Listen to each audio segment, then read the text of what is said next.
sini merasa kurang percaya diri ketika di dalam kelas. Nah, mungkin di sini Mbak Novi merasa bahwasanya Mbak Novi dibanding-bandingkan dengan teman-teman yang lain. Nah, kalau boleh tahu rencananya Mbak Novi dalam perkuliahan ini itu seperti apa nih kalau di dalam kelas seperti itu? Saya itu kepingin mengupgrade diri dengan lebih aktif, lebih berkontribusi ketika dalam kelas. Nah, urusannya mari kita bahas satu persatu ya. Jadi yang pertama itu keinginannya Mbak Novi. Nah, Mbak Novi bilang kan ingin untuk lebih aktif. Nah, hal pertama mungkin langkah kecil seperti apa yang bisa Mbak Novi lakukan untuk memulai perubahan seperti itu? Mungkin ketika nanti saya di kelas bisa lebih aktif berbicara. Terus saya ketika ditanya sama dosen atau sama teman-teman ketika diminta pendapat, mungkin saya bisa menyampaikan pendapat saya gitu. Baik, Mbak Novi ingin lebih berkontribusi ya kan. Nah, untuk saat ini apa yang selama ini kebiasaan Mbak Novi di kantor itu seperti apa? Ketika seorang dosen ingin meminta Mbak Novi untuk memberikan pendapat atau lain sebagainya. Sebenarnya tuh ketika dosen atau teman-teman minta pendapat, saya tuh mengerti kayak bisa lah memberikan pendapat. Cuma saya berpura-pura tidak tahu, pura-pura tidak bisa. Ya demi menutupi ketakutan sama nggak percaya diri saya itu tadi. Nah, kalau semisal nih kebiasaan itu terus berlanjut, Mbak Novi itu sebenarnya tahu dan bisa menjawab, tapi Mbak Novi itu kan ragu kan di sini. Nah, kalau semisal kebiasaan ini itu terus berlanjut, mungkin apa yang bisa terjadi pada Mbak Novi sendiri?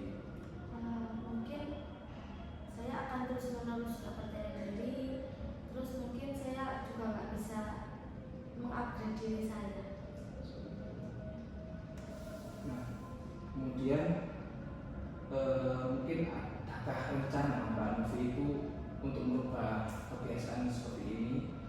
Jadi ya bisa dari rencana kecil lah seperti itu di dalam kelas.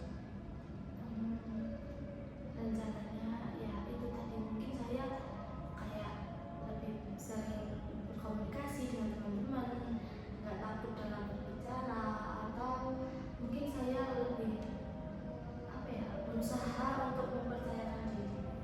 Tapi saya masih takut gitu, saya ragu. Ya, benar. Baik, jadi permasalahannya ini tuh kalau saya boleh saran, jadi Mbak Novi itu fokus saja di Mbak Novi, nggak usah melihat teman-teman yang lain. Jadi kalau teman-teman lain itu berprestasi, kemudian seperti lancar ya kerja di depan itu, ya Mbak Novi cukup tahu saja, maksudnya nggak usah diambil dalam hati. Jadi Mbak Novi itu ya tetap berusaha fokus pada dirinya. Jadi seperti langkah pertama ya kita benar Mbak Novi mulai aktif di kelas ya dari hal kecil, misal bertanya pada dosen, kemudian kalau dosen memberikan pertanyaan atau meminta pendapat Mbak Novi itu langsung inisiatif, saya bisa ya dijawab sebisanya, maksudnya itu pede aja, masalah nanti benar salah itu kan masalah belakangan. Yang penting Mbak Novi itu berani mencoba untuk tampil di depan seperti itu. Nah, untuk langkah selanjutnya mungkin Mbak Novi juga bisa ikut seperti webinar atau pelatihan ya seputar public speaking seperti itu. Jadi untuk mengembangkan kemampuan berkomunikasi Mbak Novi. Itu kalau saran dari saya. Mungkin ada yang dikeluhkan lagi atau perlu dibicarakan.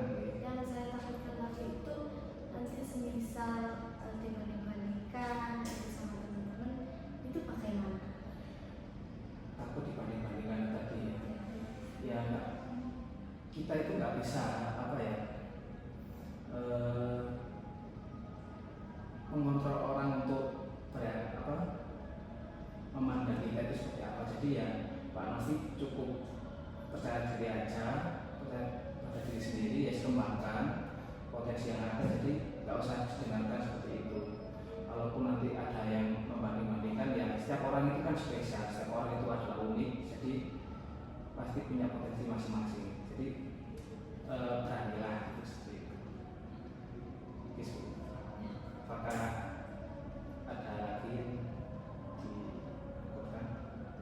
Sudah mulai memikirkan hal yang bisa saya lakukan ke depannya, yaitu dengan sering berkomunikasi, terus percaya diri, Mencoba aktif di kelas. ya mencoba aktif di kelas. Baik, mungkin itu nanti ya dari kebiasaan kecil nanti kan nanti bisa merubah depannya seperti itu. Kalau dari saya, mungkin itu yang bisa saya bantu. Dari Pak Novi mungkin cukup. Jadi, saya harap nanti Pak Novi depannya juga bisa memahami